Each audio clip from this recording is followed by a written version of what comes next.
My faith has played obviously an important role in my life. It's the most important thing above, my wife, above my family, above football. My faith is what leads me and guides me each and every day. And, I know that I wouldn't be where I am right now without it. I think Colt is being allowed to play at this high level and be used in order to further the kingdom. I really believe that as a dad. There wasn't anybody that coached any harder or wanted to win any worse than I did. Tough guy, football. But down deep inside, those were the messages we tried to give to our kids more than anything else. Is that all these things we're teaching you, they'll carry you a long way. But if you don't have this, you're not going to get anywhere.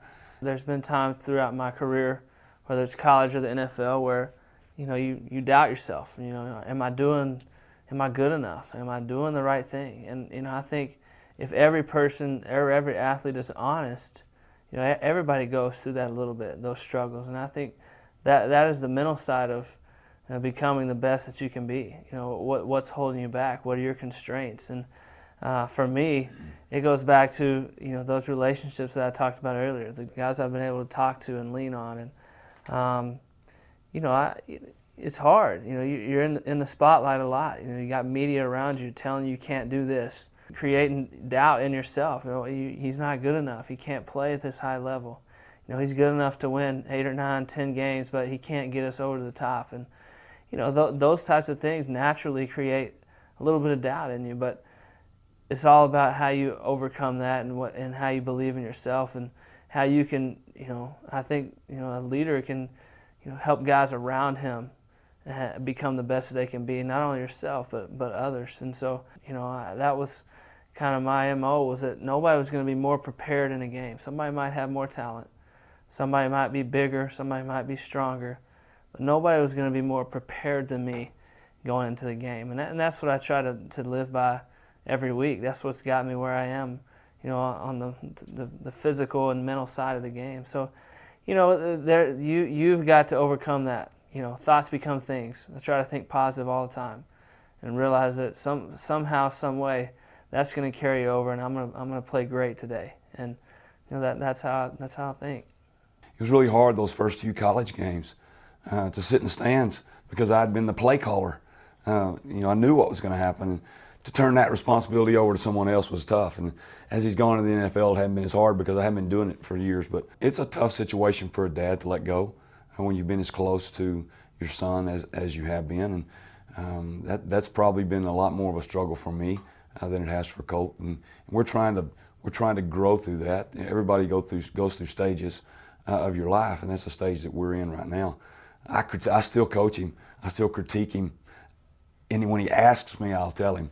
And I love to talk to him about football, but I try not to do it on my own initiative, just because that's probably not what he needs.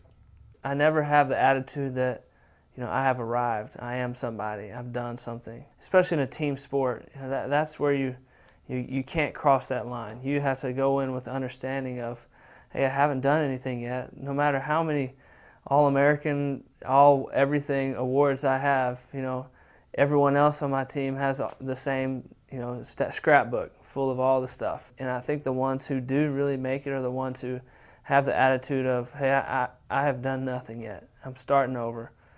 I'm a small fish in big water. And I've got to grow. I've got to mature. I've got to make a name for myself here. Everything else doesn't matter. And so that's the advice that I give. Never lose your sight of your dreams and your goals and what's got you there and where you want to be. I think that attitude will definitely get you somewhere. I think goals are the most important thing, that we have to set them. If our goals are unspoken and unwritten, it's hard to stay by them. And I think that's what happens to a lot of athletes. They get to an elite level, and even though there's so much more that they could do, they feel like they've done it. The old saying of the mistake is setting your goal so high and you aim for it and you miss and it just crushes you. That's really not the problem. The biggest problem we have in our culture is we aim too low and we hit our mark, and we should quit striving to be better. And so that's what I would recommend athletes is set them high and see them, have a goal and always be looking at it. As far as coaches, going into that elite and coaching elite athletes, they're special people. They're people that you really need to push. I knew early on that Colt was very blessed, that God had given him some special abilities, and we talked as early as 7 or 8 years old, and he said, "Dad, I really want to be good. I really want to, be the best I can be and win a state championship, maybe play in college." And we just talked about setting those goals, and nothing he ever said, no matter how off the wall it was, did I ever discourage. Yeah, okay, if you want to do that, let's do it. I'll help you, but it's going to be really hard. I love talking to people about being leaders. What does it take for us to be leaders in our world today? And I truly believe the definition of a leader is one who cares about the success of others. And so that's what this is about. If Colt and I can be a leader and we can care about others more than we care about ourselves, which is a biblical principle, and people can read this and not get, oh, well, they're perfect, but they can get, hey, they're just like me. They're just like our family. Maybe we can do some of this too. Then we've done something that's worthwhile. Some of the things I hope people will come away with after they read the book is, I guess, know a little bit about, me. Some of the stories that have shaped me, some of the experiences that I've had, and hopefully, I don't want them to think this as a biography of me. Like I've done it, I've made it, I'm in the NFL. I've got, my focus and my sights are set on a long career in the NFL. I want to play for a long time. Guys, majority of them write a book after they win the Super Bowl and those type of things. So that's not what this book really is. This book is aimed towards, helping parents with their kids. It's got my dad's and mom's principles that they really tried to use on me growing up.